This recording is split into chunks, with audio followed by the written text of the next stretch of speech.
Yes. We're here to launch the anthology of the contributors who were most successful in our summer competition. Unfortunately, Richard Hawtrey, our judge, can't be with us. He's very disappointed and he wants me to pass on to you his congratulations and good wishes. He's very much looking forward to watching the video of your readings when his Wi-Fi is restored. He tells us it was a joy to engage with the poems entered in the competition. He read every poem entered several times. So did we. There were over 900 poems altogether. He was looking for work which displayed craft, wit, and strong emotional pulse. He found those qualities in many entries, and his choices gave us a wonderful mix of poems for the anthology. He found the winning poem, A Glorious Liberty of Day by Eve Jackson, skillful and original, exuberant in its language and strikingly original in the use of sensual metaphors. It was a poem that showed Eve's awareness of the risks she was taking in pushing language to the limit and able to balance the richness of language with direct, plain spoken phrases. Richard praised Michael Farry in second place for his deft handling of form and sensitivity to the shaping of each line. And in third place, the Fenland Eel Catcher by Gerald Killingworth stood out for Richard as a finely crafted vignette, moving with ease from the everyday to the visionary and back again. Peter Kennedy, Annette Isles, and Judith Wozniak were highly commended by the judge. Peter for confident, eloquent simplicity, Annette for her finely crafted poem using a Vietnamese form, and Judith Wozniak for a stylish poem, unshowy yet highly accomplished. And the rest of the contributors, to my mind, they've got all those same qualities. I find competitions quite difficult because it's so subjective and the quality can be very, very high, and it was this time too. We have 23 people from the 33 who are in the anthology.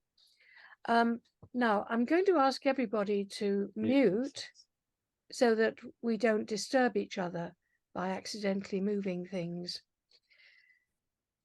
Now, Eve can't be here. I think she's actually in hospital suddenly. She's had a medical emergency.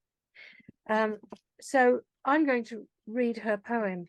It is, as Richard said, a very rich poem. In fact, when I tried to read it earlier, it reminded me of Gerald Manley Hopkins, whom I find very difficult to read, but we'll have a go. A Glorious Liberty of Day.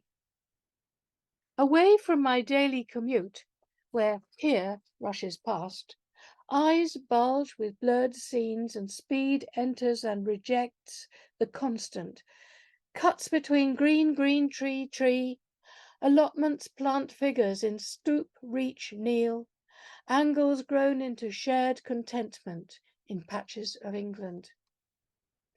In my garden, where the only sounds are those of its own joyful quiet, dappled murmur of sparrows squat in parcels of sun, leaves baffled by intermittent breeze and interruption of buds, prepare to kiss whatever weather tomorrow brings.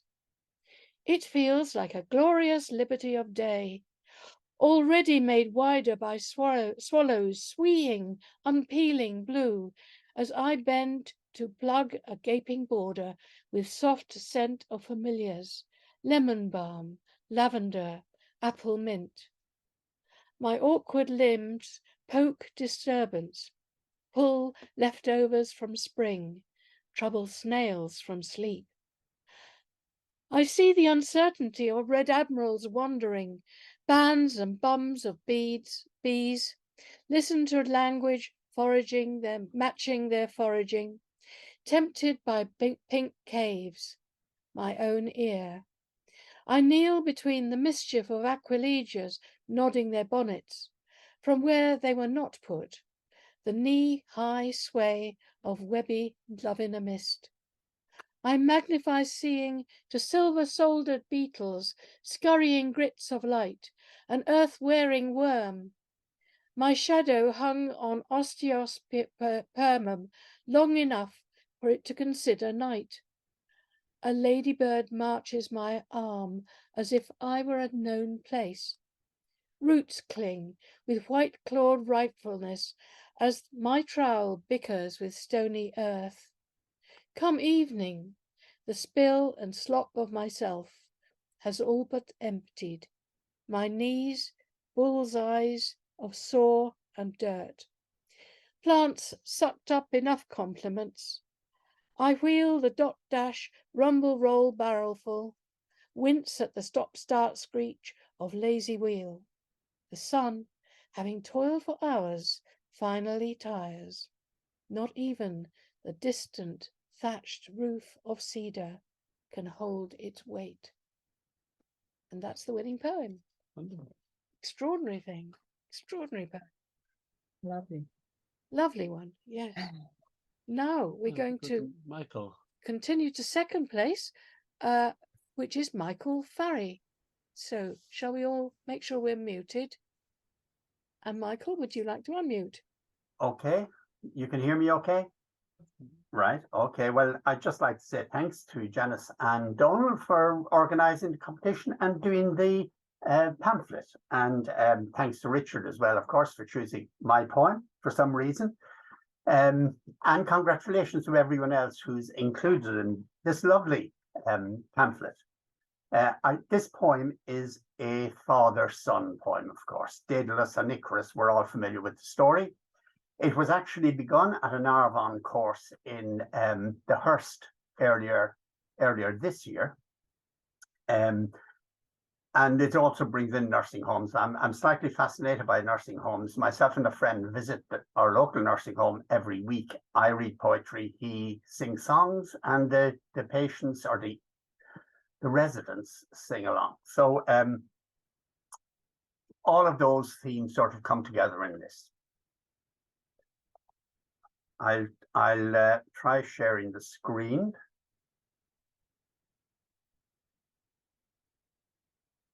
Can you see it? You can. Okay, and you can still hear me. Okay. Daedalus in a nursing home. Your training schedule seems spot on, and those Nike shoes perfect. No, I can't remember my marathon personal best. Plane tickets, great. Good luck, I'm sure you'll do well. When I pointed out the difficulty with paternal, I only meant to help. The rhyme scheme and syntax were perfect, just that one word jarred. I could never have tackled that subject in a poem. Will you bring me back a souvenir from Crete? I don't mind, something carved or welded, wood or metal, an animal, an intricate toy, but nothing useful, creative, just a decorative item. Of course I'll be fine here. They love what they do, and it shows. You have somewhere to get to. They have no idea of my history. We have poetry tomorrow. Watch out for the sun. When do you fly? So this is Hades and Persephone. And you probably know those stories. I'm not going to go on about it. And it has a subtitle, which is The Problem with Mother-in-Laws. Mother was unhappy with the house, north-facing, shaded by the dam sycamore and secluded blackcurrant bushes. She complained the rooms were dark, the air Chthonian, insisted on picture windows, skylights, and fluorescent tubes. He brought in light consultants who allowed summer sunshine flood the house, and in the winter used artificial illuminations. But then she asked for light to penetrate his den, showed the titles of his shadowy volumes, the details of those dark, indelicate oils. His spring cleaning, summer airing didn't satisfy, so she demanded they move to a wide open landscape, sun-bleached flatlands under a vast sky. He makes no show of resistance, but to their weekly shopping list, shutters, sunshades, blackout blinds, he has added pomegranate. So, yes, that was lovely. And now, certainly a very good second place. My God. Gerald, would you like to read your poem, please? Gerald's a novelist and playwright, and he has a collection through us, actually. Emptying Houses was published earlier this year, was it? Or was it Last year. last year? Yes. I'd like to echo Michael's thanks. I think reading 900 poems is a huge task, and then being asked to select winners from them, and it is, yes. Thanks so much for that. My poem is called Fenland Eelcatcher, and the genesis of it was I was reading a book about ancient English crafts, jobs, and I found this description of a Fenland eelcatcher. In the competition, it's prefaced with a little quotation from that book. In the competition, I called the eelcatcher Mr. H. In the anthology, he's Mr. K. The reason being that his name was actually the same as my surname, and I knew it would give it away if I put that in the original poem. He lived about 10 miles from where I grew up, so I imagine that he is a member of a distant branch of the family. Fenland Eelcatcher. Mr. K is probably the last of the long line of Erith professional fishermen and wildfowlers, and one of the few living fenmen who can weave the beautifully made eel traps. His element is water, land dissolved in water, water so thick it has texture. March to November, barely flinching at the stream's cold slap, he leans shoulder deep in it, securing his gig traps, disregards the bloody smudge of a fenland sunrise reflected all around him. Later, he'll pour his catch into a basket, watch them writhing, plotting escape. He has seen the odd one, nimble as a snake, wriggle across yards of grass to find the river.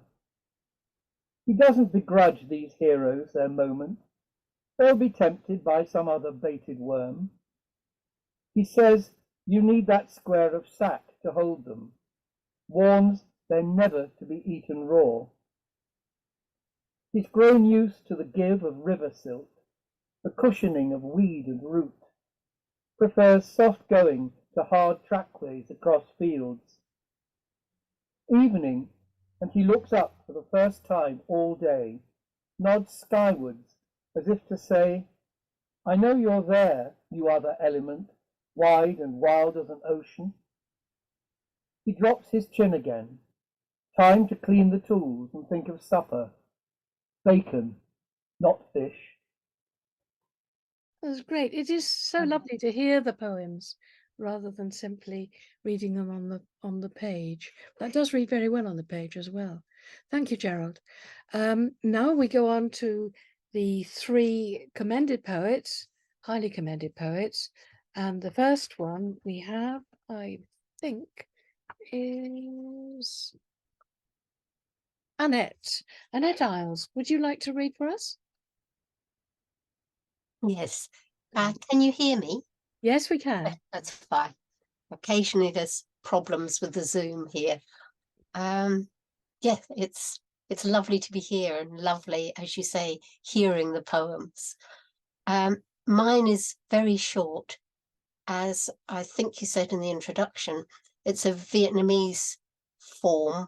And if anyone speaks Vietnamese, I do apologize for the pronunciation of Lu Ba, it's called Lu Ba for a morning after rain.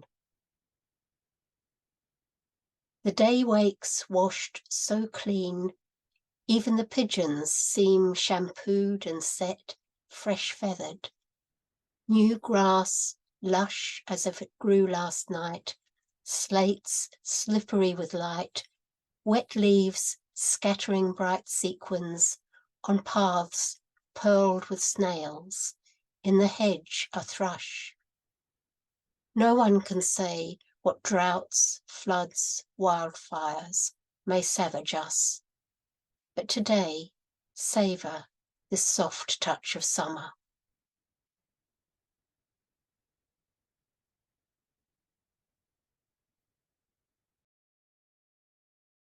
That's fantastic. And again, it needs to be read. It needs to be read aloud. We did read the poems. Richard and the two of us, we read the poems aloud to each other to help us to choose, and it does read very well. Thank you. Now, next person is Peter Kennedy. Thank Dr. you. Peter Kennedy. Oh, not anymore. No? Oh, okay. That was another life entirely. But I'll echo what Michael and Gerald said. Terrific congratulations, particularly to you, Janice, for your editing of this lovely anthology, and to choose the beautiful quotation from Cecil Day-Lewis on the front cover. And I've read the whole collection myself with much interest, and there's a lot of impressively skillful poetry there. So congratulations to everybody, particularly, of course, to the three winners and to my two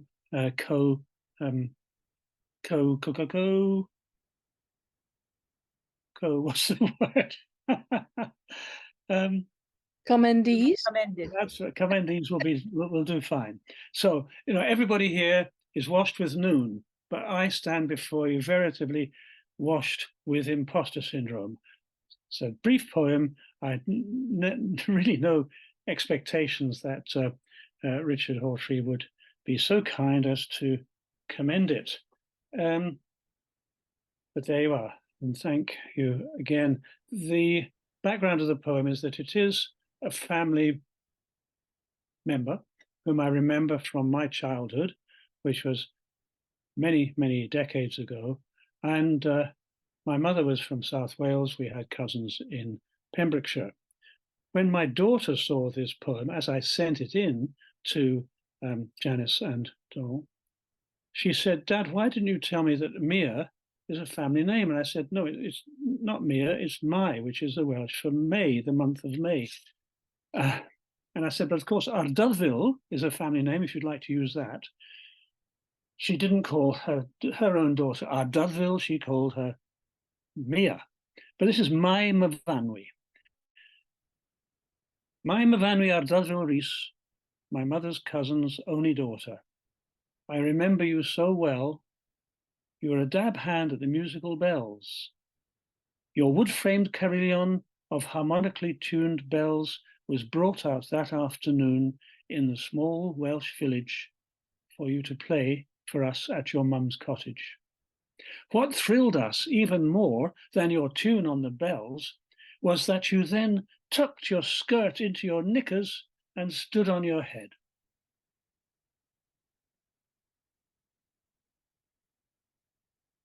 That's a brilliant ending. It really grabs you. You're not expecting it. Thank you, Peter. That's Thank you. now people have been forgetting to say what page their poem is on. Yeah, So for the people sake want of people who would like to read them, do you think you could just find your the page in your book, if you've got it there, and let people know at the beginning of your reading what page we're on? And our next poet is Judith. Judith. Judith. I'm sorry, Judith Wozniak. Judith, who actually lives in the town where I was mostly brought up, Fareham. So Judith, lovely to see you. Very nice to see you, and thank you very much for producing such a beautiful anthology, Donal and Janice. I'm delighted to be in it, and thank you, Richard, for choosing my poem. Just a lovely surprise. The Boy Trevor. I watch our oh, sorry, I didn't say the page number. Sorry, Janice. Page 14. The Boy Trevor. I watch our neighbours from my bedroom. Trevor kicks his football against the wall. Thud, thud. until his mum raps on the window, clattering her rings against the glass. His dad mows the grass up and down in stripes. The mum appears with a basket of washing, pegs fanned between her teeth, hair hidden under a chiffon scarf, one roller peeping out under the knot at the front. Trevor shows off if he knows I'm looking, doing his Charlie Chaplin impression. Twirling a garden cane he's pinched from the wigwam holding up their runner beans, or cartwheels across the grass so his shorts slip down enough to flash the pale hull of his hips. I'm revising, listening to Downton on a loop. When it's dark, he'll climb the apple tree at the bottom of the garden, call out, cuckoo, cuckoo, until I turn on my light. Thank you. Oh, that's charming. I love that poem. Thank you very much. And now we're going to go on to Audrey. Audrey Ardern-Jones, please. Thank you, Janice, and thank you so much, Richard, for he has, to my absolute amazing surprise, selected 2 of my poems, and they're on page 16 and 17. And the first one is called Holding On. Nights linger, stars spin sideways. Each day she feels the hurt of previous babies, lost to limbo, despite the masses, litanies, devotions to St. Jude, the patron saint of hopeless and impossible causes. Cemeteries of scans, cherished angels saved in a secret place, a gap in sunlight dispelling darkness in an open sky, where birds whirl in ways of wonder, a tumbling of wings. This time she wishes on a wishbone, hangs a horseshoe above her door, touches the warmth of wood, dreams of the shrill cry of a newborn, a soft head pressed close to her heart. Thank you. And as you can probably tell, it's very close to my heart because it was my beloved daughter. So thankfully she has had a little boy following all the trouble she had. The next poem is, would you like me to read it, Janice? Is there enough time? Rondo in a Phone Call. It was tough speaking, your voice a river losing way, pebbles slipping towards another place, dark clouds dipping low in the face of nightfall, a shifting landscape where birds stay, stranded on open trees, where brambles stray in uncertain shadowlands, the hurt display of thorns in clay, the bracken thick, no space. It was tough speaking, in staccato breaths of gaps and starts. Voices play strange tunes on phones. You say new treatments may delay, tone down the wind, chase rough storms. You'll dig the garden, feed chickens, place a turquoise printed turban on your head, pray.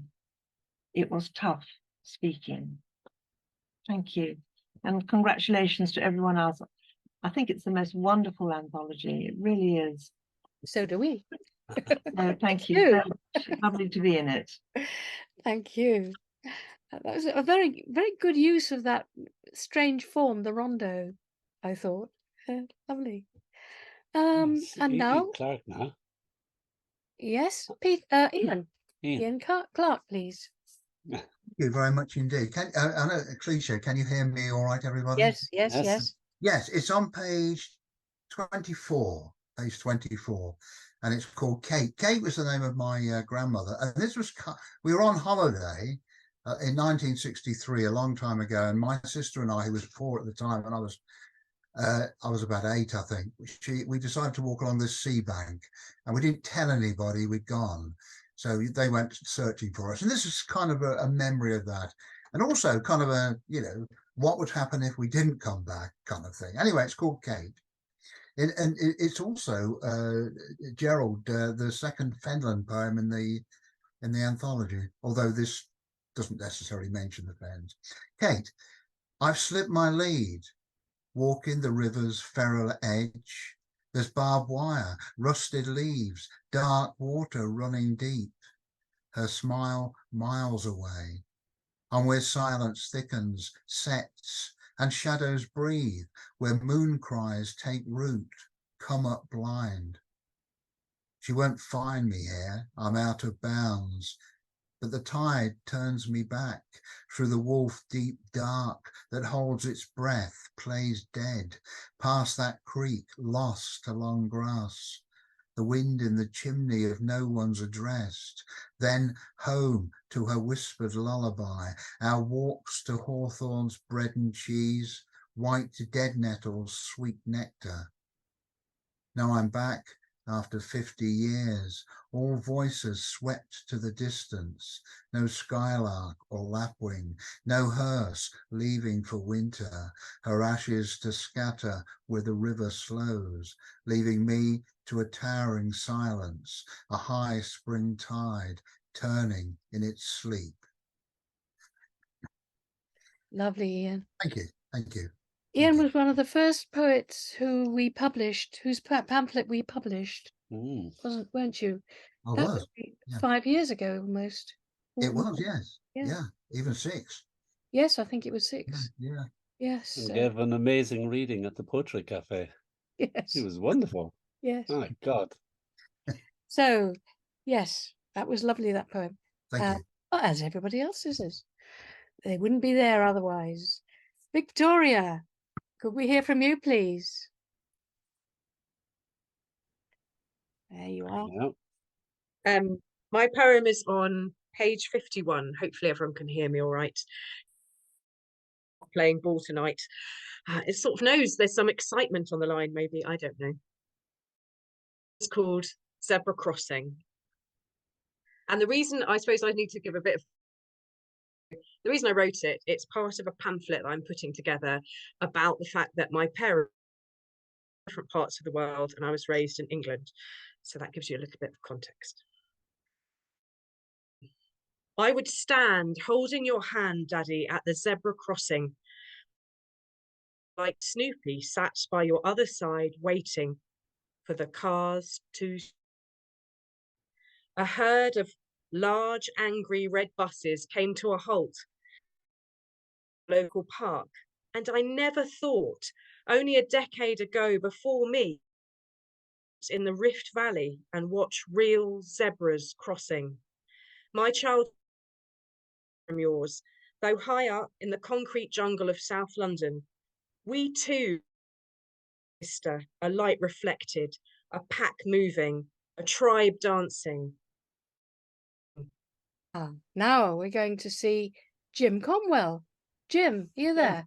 You are, I think. Yeah. Can you hear me? Yep, we can. So it's really nice to see everybody in here, everybody. So thank you very much for organising this.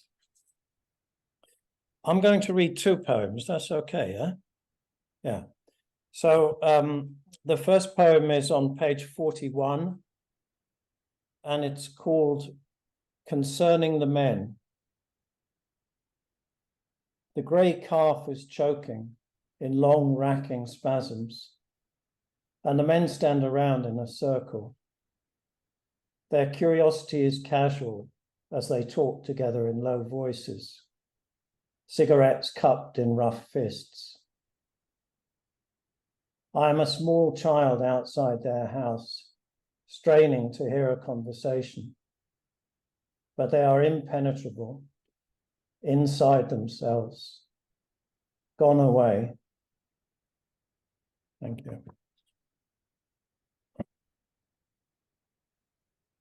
The second poem I'm going to read is called Changing Gear.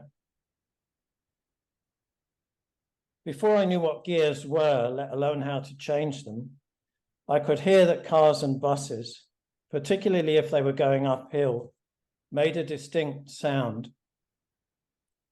Their engine tone would climb, pause for a moment, and then start again from a lower register. I always made sure I made this sound when driving cars because I knew it must be essential. I'm not sure if I did it out loud, at least, when I would be driving the bus, moving my hands to the right of the rail in the seat in front if the bus needed to go round a right-hand bend, and vice versa for left-hand ones.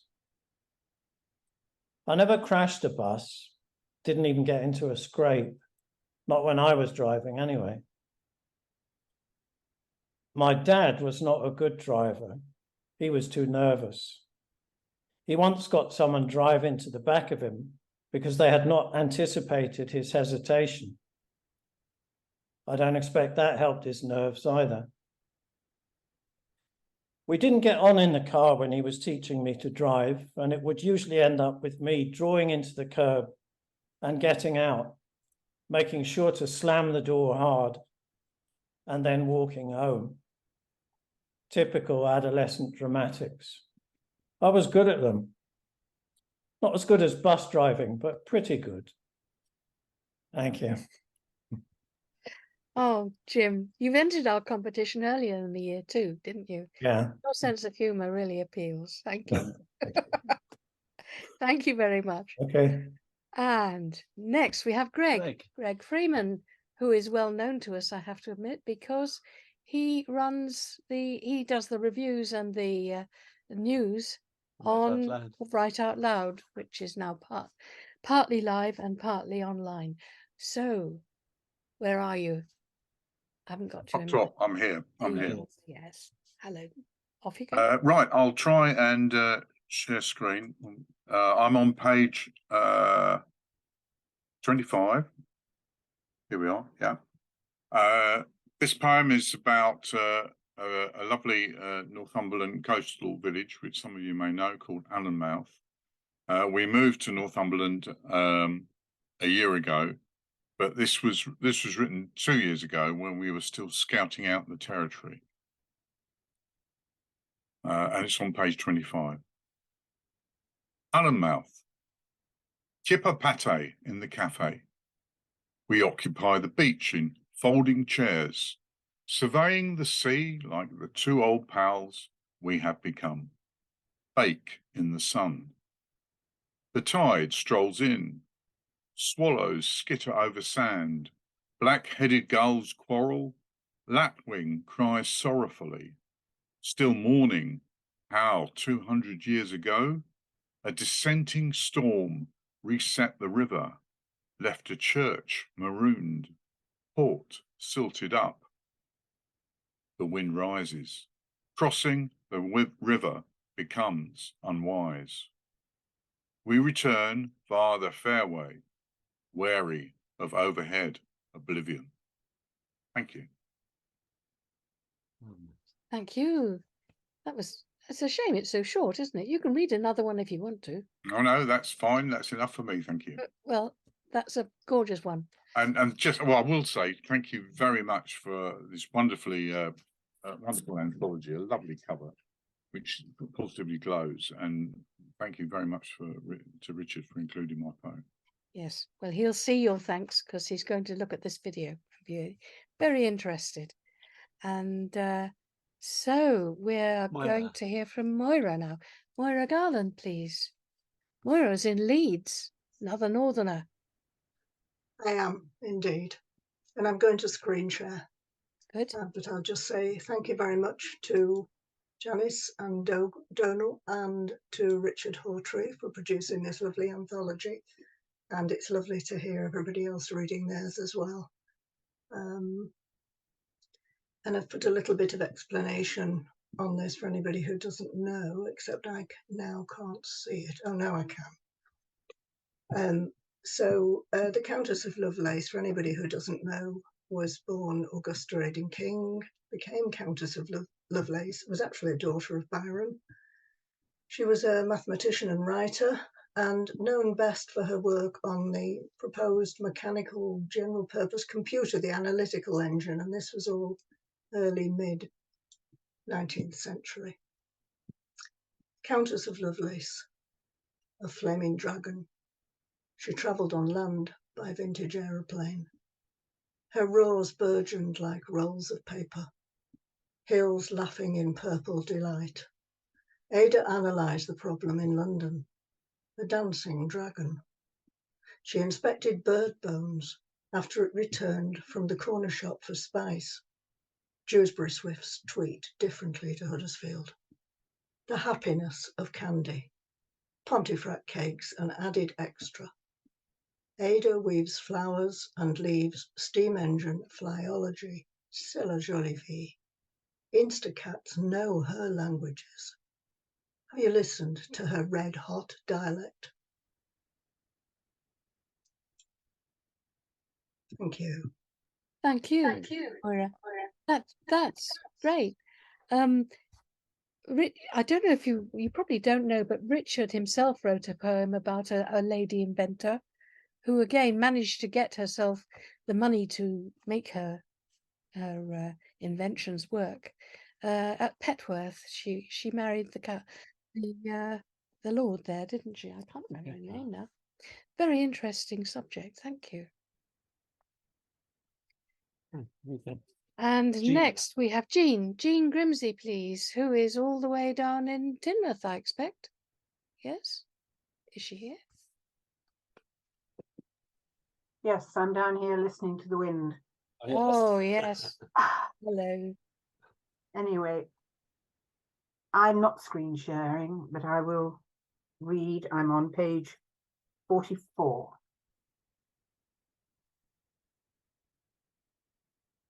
Never trust a daddy for a work day. My mother, a beautiful green-eyed blonde, birthed me, a long, skinny child, the image of my father, and not a boy. Boys was so much better than girls. Worse, I was not perfect. I had a large nevus, a strawberry mark on my tiny back. She shuddered at the sight of it. The feel of it insisted it had to be removed. My treatment of the infirmary began. I would be held down, dry ice applied, until little by little, month by month, the unsightly mark shrank away.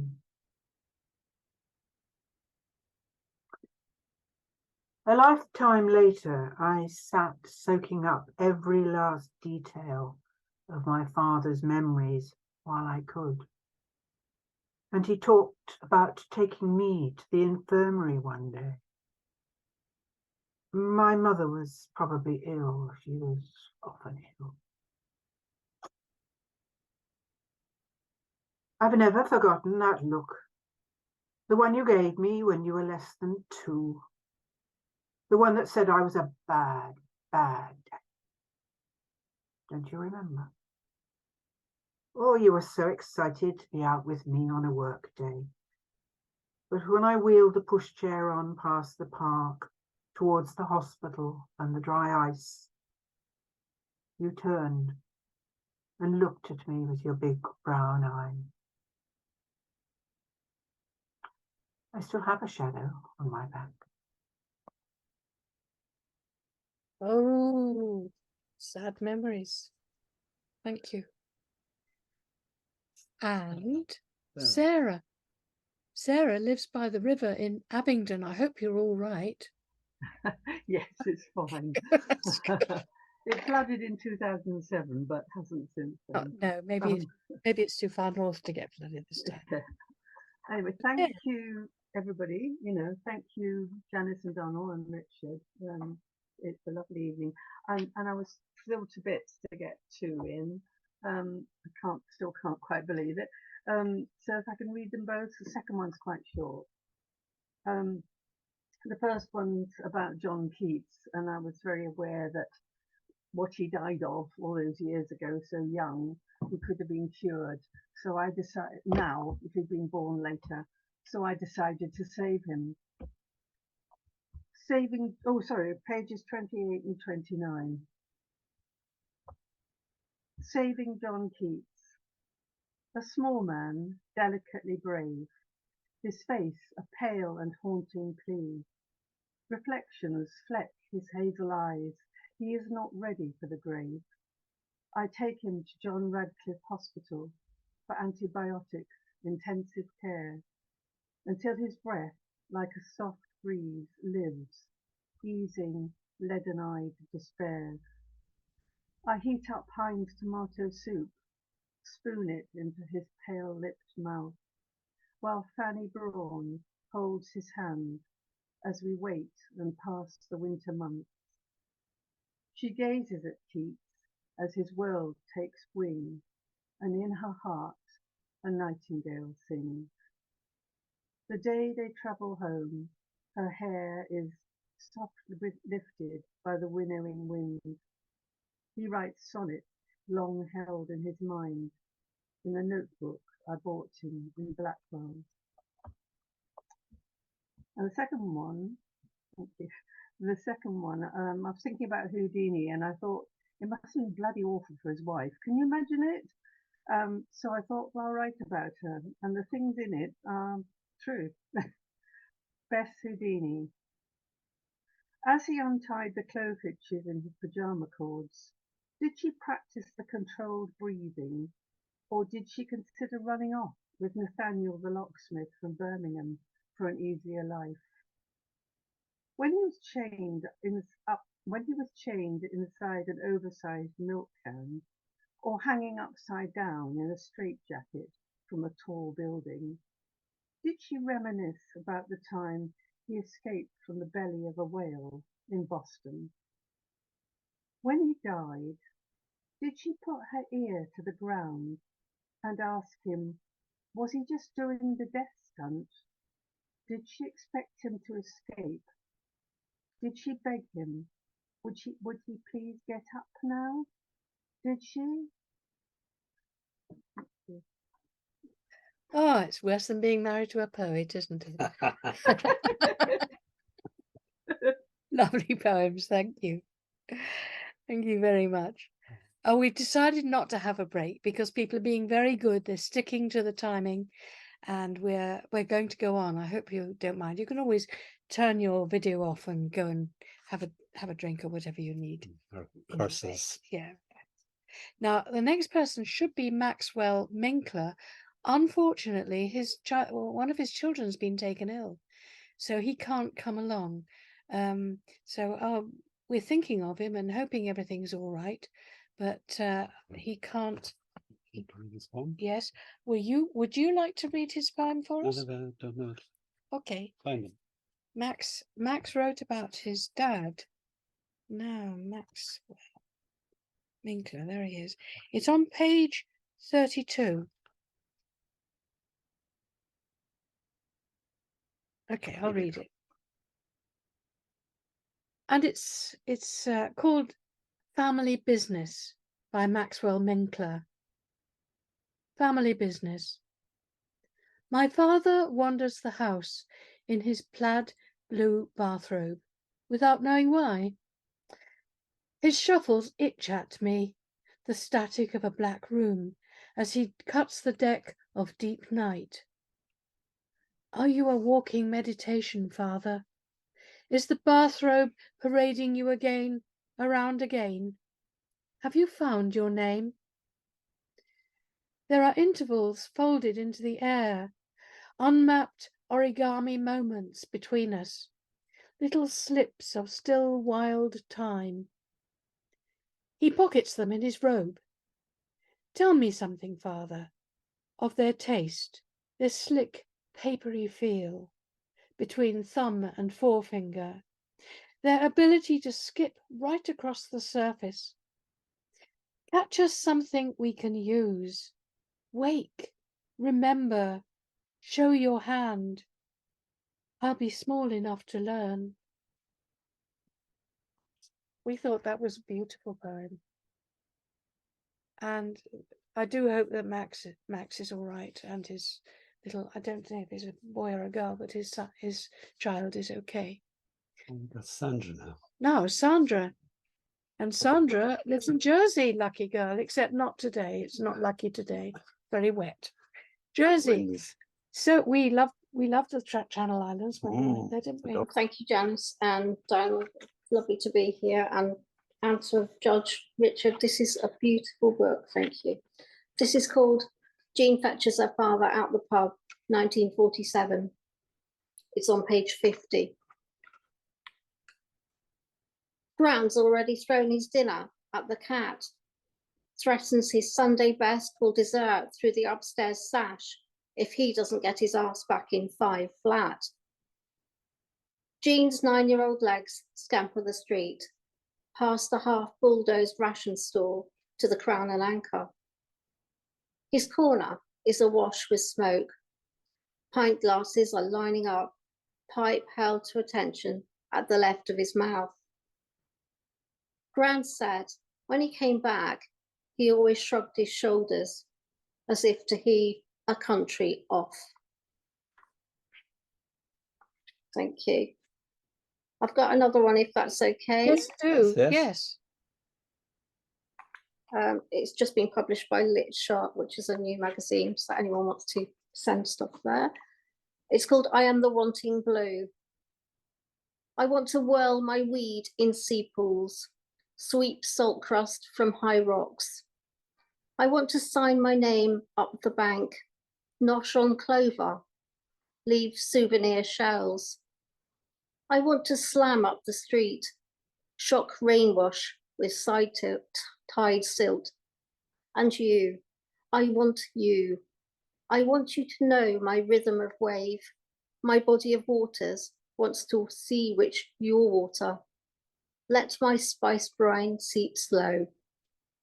Be water with me. Come home. My poem is on page 30. Can I just first reiterate all the thanks for such a lovely production and for being included in it. My poem's on page 37, and it comes out of a project I'm working on around the making of masculinity. I'm calling it the Archipelago of Silences. It features a character called Lug, who I've created to carry the poems. Lug is both autobiographical and a synonym for everyman. The Bramble Collar, a fairy tale for boys. Folklore suggests a wreath of bramble protects against evil, but may be uncomfortable. Lug made a bramble collar, a plaited torque of thorn, first put it on when very young, to play safe with bullying boys. Took years to learn their bullying was in turn their prickly disguise. At Michaelmas, the years turning, he'd weave in a fresh briar strand, a mask for each new term's demands, the twisting, making of a man. Yet keen as he was to shape up Bailey's life with bramble twine, that collar meant to protect him from the shame of not fitting in, seemed to fetter his flowering as if its power was malign. So Lug started, when still a young man, to unwind the collar strand by strand, only to find bramble cuts deep, marks the skin with a scarring brand, that the true work of a full lifespan is the long, slow untwisting of the man. I think that's a lovely theme you've hit on there. It's very relevant as well, because if there's feminism, there's got to be a change in men. There's got to be a change. It's got to work both ways around. Yes. Can I do a second one? Yes, please do. Yes. It's from this collection, Night Owling, which was very kindly published by Dempsey and Windle last year. And I'm just going to screen share for this. So this is a poem that brings together my mother's final days in a care home in Morecambe with a tragedy that occurred when she was there. Morecambe Bay, 5th of February 2004.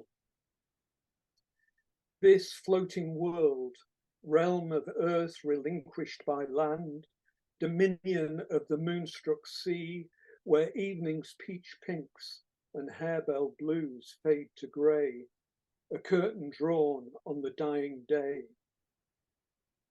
The tide slithers, creep races unheeded, slops into slacks, quickens sands, claims again, yeoman's wharf, priest skier, mort bank, and you, a drowning linnet, relinquished by life, adrift on a distillation of fear, memory, pretense, feel the tug of the ebb tide. But this night's tide comes not for you, 23 migrant workers slaving on Wharton sands to accrue 9p per pound of cockles, adrift the moment they left Fujian, have arrived at their final station. From this distance, it seems, your lives unfolded to common themes: poverty, powerlessness, separation, and even in the anguish of your dark night, you find compassion for these strangers, a final surge of the heart's tide. Thank you. Thank you, Peter. That's a very nice poem too. The way that you've mixed these two sad things together and produced something very beautiful. Thank you. This is immodestly called Everyone Alive. Everyone alive is wrong about something. How to pique the taste of an almost ready stew, certain laws of the cosmos, whether they've made a good first impression, the origin of species, why patterns persist to frustration. It seems the best advice is take it on the chin, not tie yourself in knots to prove your dreams make sense. Tap and test the shell of your convictions. Should any cracks appear, no need to fret. Simply dip your pen in human ink. Relax your grip, draw conclusions. Rough, sketchy, slightly smudgy, undeniable. I'll try share my screen. Okay.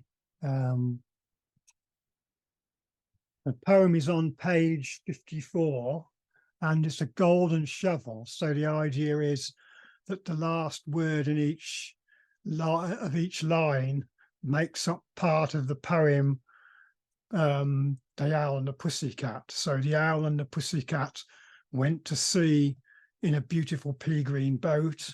They took some money, honey, and plenty of money wrapped up in a £5 note. Okay. Each night we put you out. You are the epitome of willfulness, like an owl or fox. We must use both hand and foot to overrule you. Pray, this is the final tantrum, stubborn pussycat. Last night you wailed on when we went to bed, a creepy baby elf, as if to trigger our maternal guilt. In a sea of dark you haunt a part of us, creep in, roam inside our heads. Somehow a dead field mouse rots in our most beautiful of dreams. We picture you on the pea green of our lawn, even in the blackness.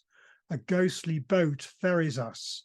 Hedgehogs, badgers, might they also confront you, freeze as though they took you for a ghoul, with your lime eyes, lithesome stealth? Your fur by day the colour of honey and marmalade is gaunt and wintry and black all night. Far off there are plenty of fixed stars, but no permanence to speak of on the earth.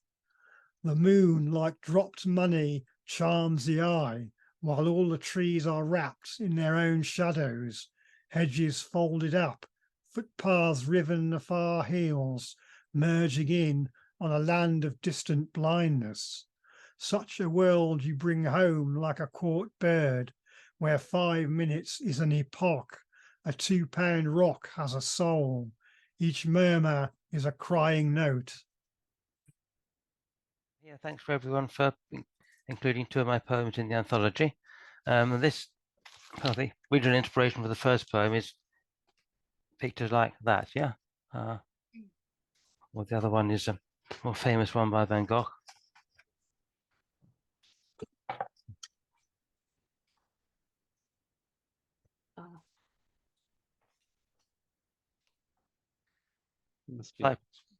Cypresses. A little book on my father's shelves held glimpses into other worlds, rickety, crazy wooden bridges, a martial postman clad in blue, and the dark green flames of cypresses swirling out of earth to challenge the very moon and stars.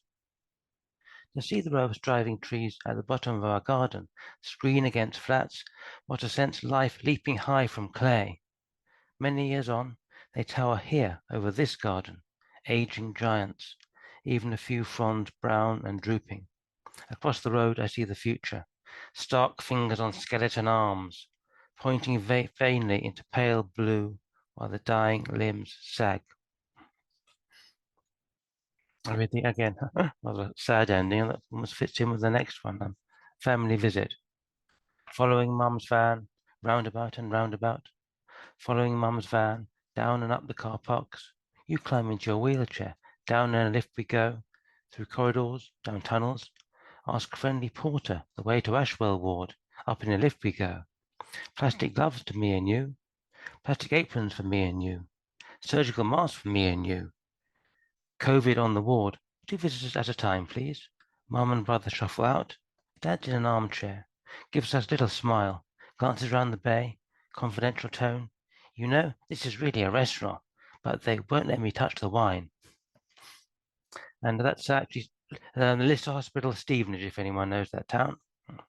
Okay, gonna bring down the tone now. That dream of a not child, when you can hardly catch your breath. You don't even ask how you got on the roof, but there you are, arms pulled back, head cocked, looking at your fellows, their yellow feet stamping on the tiles, fussing, ready for flight.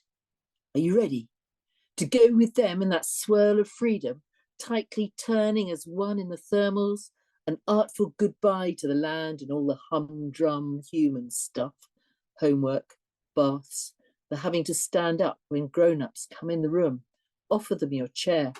Are you ready for that? You bet. It might be the next village or the other side of an ocean.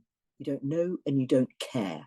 Caught up as you are in the febrile excitement, the rushing of blood in the ears, and it really doesn't matter that you have arms, not wings. It really doesn't matter.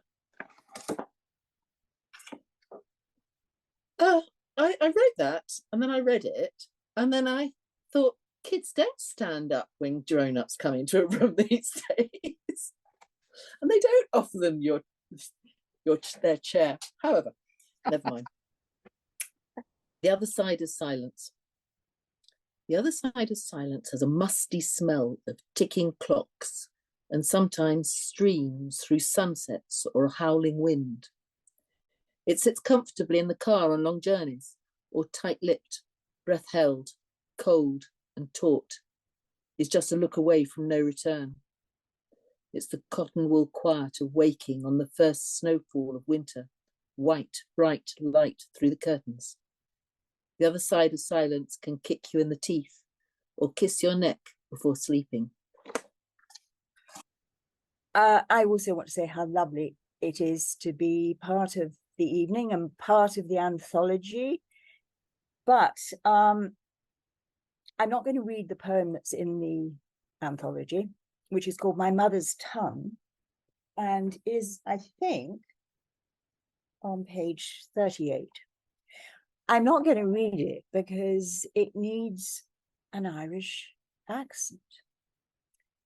And although my mother was Irish, and it is a little bit about her, I can't sustain that voice for more than a sentence or two. So I'm going to read you something different. It's called A Familiar Path, and the path is familiar to me. It's in South Devon, actually, along the coast. It's part of the coastal path. But the I in the poem isn't me and is actually a man. So I'm not really qualified to read this one either, but there it is. It's called A Familiar Path. It's a familiar path, steep, but not too much so. Only this time, my wife has gone on ahead of me, moving away. She moves away so fast, impatient as always, wanting the view, wanting an answer different from me, who never liked to think too much and have always relied in the past on my luck. But there's something odd about the here and now, something I've failed to notice or understand somehow.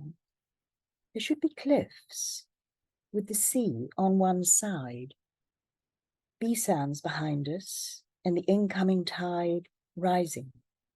But what's rising now is darkness, not water, with my wife's frail figure in outline too near the top, moving away. She moves away so fast. And it's quite a balancing act up there with the wind off the sea and a heart-stopping drop. But on she goes with no thought of turning or stopping, of waiting for me. Soon she'll be over the hill and out of sight. Yes, there she goes, left leg up and over the stile. But wait a minute, that can't be right. There is no hill, no stile, only a carpeted flight of stairs. And my wife, like a tired old woman, is hitching up her plunge neck nightie and slowly climbing into bed. I can't fathom where I am. There's gravel crunching underfoot, but the wind that's blowing chill is in my heart, while she, with a groan of satisfaction, lets drop her earthly powers and sinks as low as she can go under the counterpane, pulling the bedclothes up to her nose till only her eyes show. But no, not bedclothes, 2 yards of turf. And as she does so, a strange, lost look comes onto her face, a mixture of curiosity and disbelief, before earth covers her over, mouth, eyes, and nose, her brow a pale glimmer. Then all of her goes, and the grass, like her bedclothes, is dotted with flowers.